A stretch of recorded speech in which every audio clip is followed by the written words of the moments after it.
So, Alhamdulillah, wassalatu wassalamu ala Rasulillah. The course of discussion is ISL 507, Islamic Law of Inheritance. The course is 500 level course with 2 units.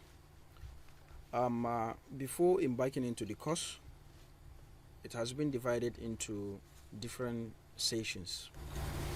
So, I wanted to discuss on one of these sessions, which is Islamic provisions for wealth circulation.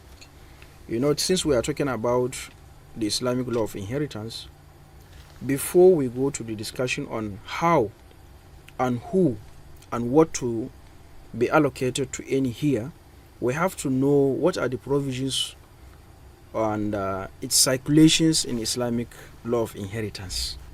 That's why we start by discussing the Islamic provisions for wealth circulation. Now, in these circulations, you can see Sharia aims at a just and equitable society where all segments of the society are fairly treated.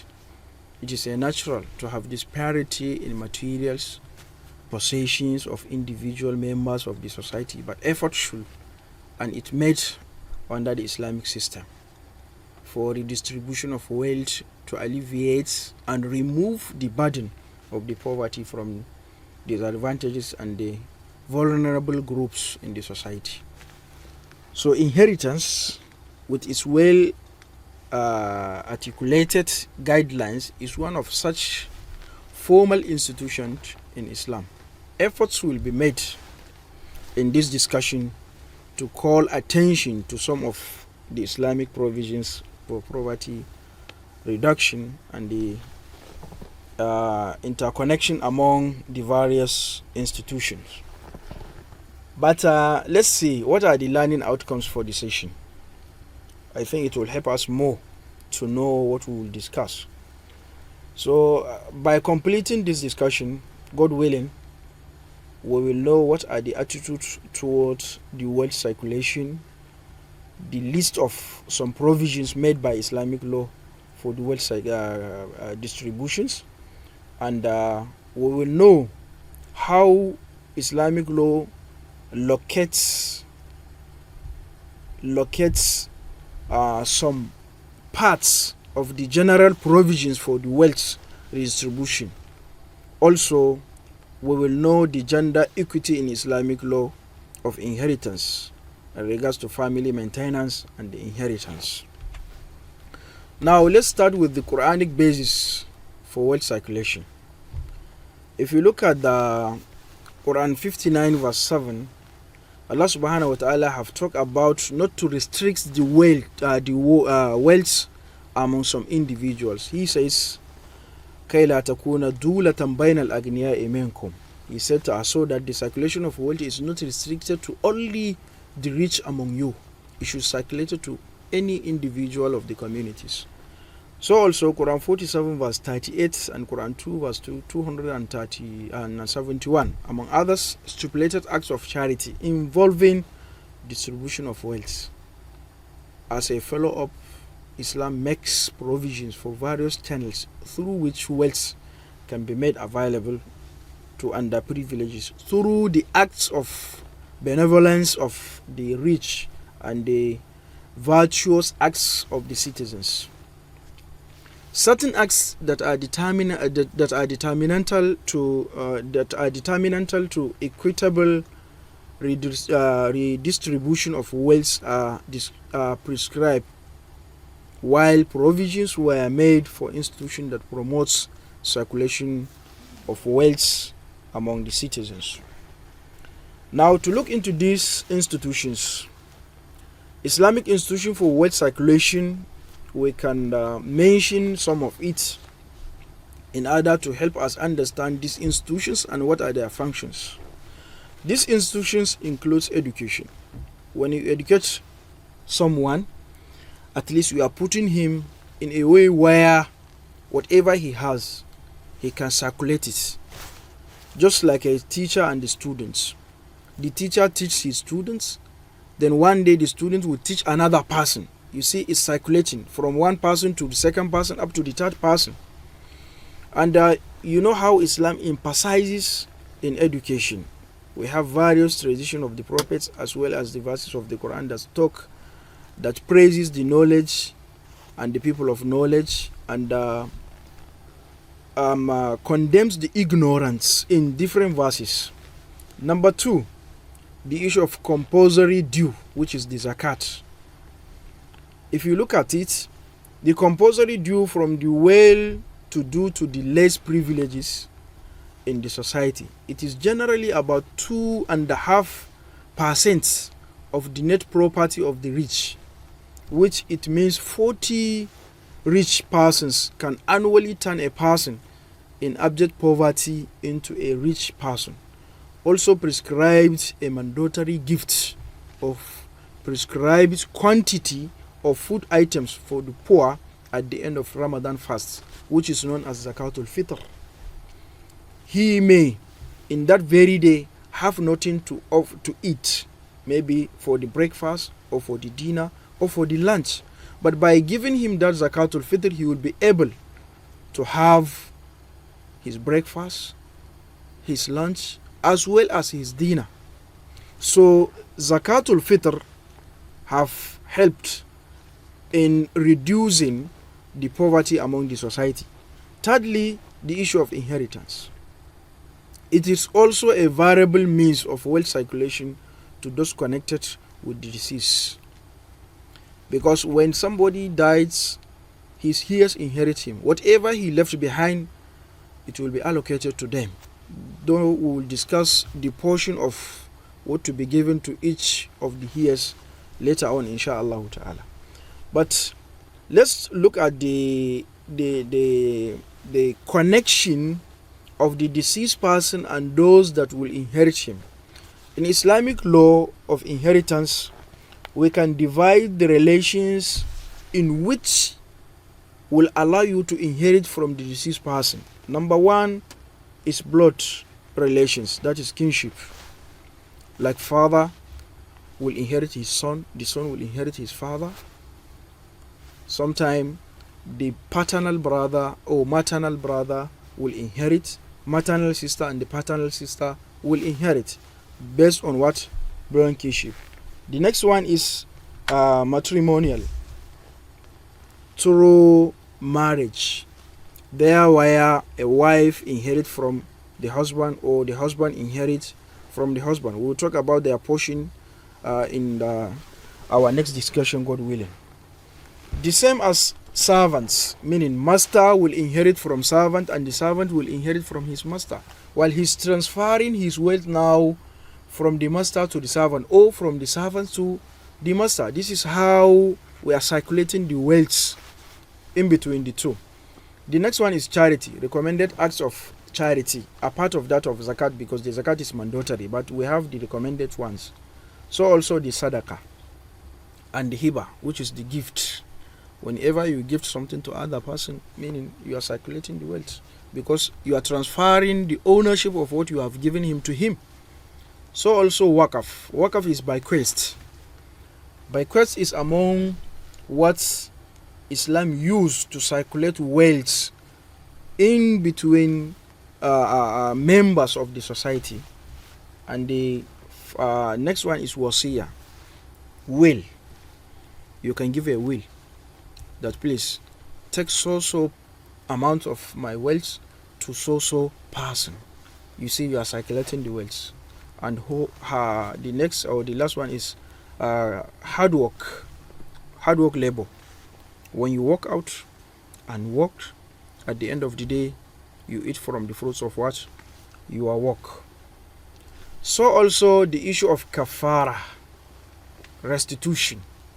In Islam, we have things which, if Muslims commit himself in such a things, he have to restitute, to give out the kafara.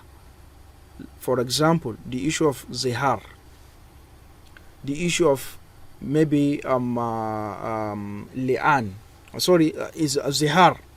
Whenever someone tries to similitude between his wife and his mother with the intention of not to have intercourse with her and said, you are just like my mother, meaning if I have intercourse with you, as if I have intercourse with my mother. His intention of saying that is that he will not have intercourse with her. So in Islam, whenever you say this, and maybe you regret your statement, so you want to go back to your wife to have intercourse with her, you have to go for kafara. And this kafara is institute feeding the poor people. You have to feed 60 poor. So when a person commits an error or an omission in its religious rights and has to rectify them through some prescribed acts of charity to the poor, such included feeding of prescribed number of poor, like the issue of zihar that I just mentioned, you have to feed 60 needy. Manumission of those in bondage, you free a slave and gift, etc. These kind of things, they are among the institutions which Islam use at least to circulate wealth among the society. The next to be discussed is prohibitions of exploitation and hegemony. Islam prohibits the use of wealth to pauperize the poor. This explains why Islam prohibits usually through the wealthy exploits the poor and subjugate them to abject and perpetual poverty. Secondly, Islam also prohibits hoardings, profiteering, monopoly, and cheating. These vices widen the gap between the rich and the poor in the society. Islam therefore sets to create a just and balanced society where the poor is provided with an environment to get out of poverty. Now, the issue of nafaka, feeding, and inheritance versus gender rights and responsibilities. If you look at it, these two, nafaka and the inheritance, you see the versus gender rights and the responsibilities of each member of the family. In Islamic law, there is balance provisions of rights and obligations in socio-economic activities of each segment of the community. So also, a member of a family enjoys, when appropriate, a share of the wealth of his or her death relations as a benefit of their relationship through marriage or blood ties. Conversely, the same person has the obligations of maintenance where applicable of his or her poor relations. As we mentioned above, that the relation that give you the permission of inheriting your deceased person, so if you can benefit from that, so the responsibilities he left behind, you are the one that will take it. The way you benefit, the way you step it down to the member of the community.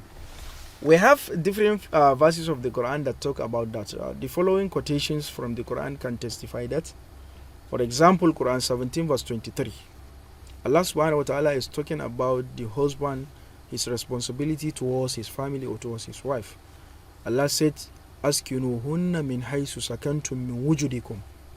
Lodge them, meaning your wives, where you live within your capacity, and do not hurt them, to incapacitate them. And if they are pregnant, spend on them until they deliver their burden. So then, if they suckle for you, give them the recompense. Meaning, if you have maybe separated with the wife and she gave birth after the separation, as far as she is nursing your baby, you have to pay her.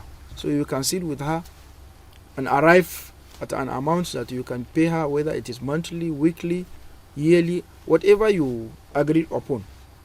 Secondly, the same verse, Allah subhanahu wa ta'ala said, and mothers shall give such to their children, and the man whom the child belongs shall be responsible for their mothers, foods, clothing, in befitting manners.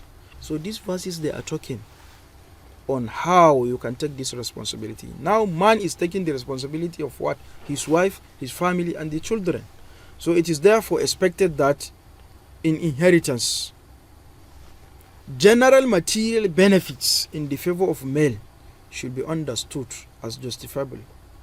In many cases, males have advantages in inheritance just as females have in maintenance. It should, however, be noted from subsequent discussion that there are situations in inheritance where females are equally treated or even allotted greater portion of inheritance than their male counterparts.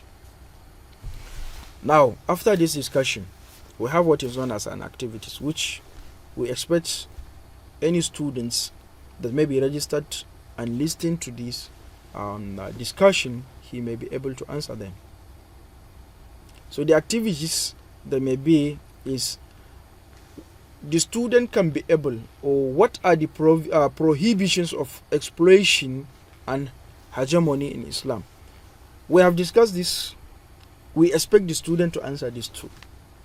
So also the ways in which Islamic law of inheritance used to alleviate poverty. So you can put it this way: what are the poverty alleviation devices that you understand or you learn it from this discussion? Then the summary. Now the discussion we made, we try as much as possible to provide, or we try to provide, the primacy of just and equitability society where the poor are relieved by the rich and wealth is not allowed to be restricted to a particular group. The Quran basis of the global or the Quranic basis of the goal and the sum of the provisions for poverty alleviation are enumerated along with the inheritance, which is the subject of this course. We have also explained how rights are balanced with responsibilities in Islamic law of inheritance. Then the last thing is self-assessment questions. By listening to this discussion, we hope students can be able to answer these questions. Number 1, list some of the institutions of Islam which alleviate poverty in the society. Then the second question, explain the prohibitions of usury and selfishness in Islam. The last question is justify occasionally gender disparity in Islamic law of inheritance. The question answers, I expect the student to say this, so I need not to explain it here. This is the end of the discussion, and we hope, inshallah ta'ala, we meet in the next class to explain more on the Islamic law of inheritance. Thank you.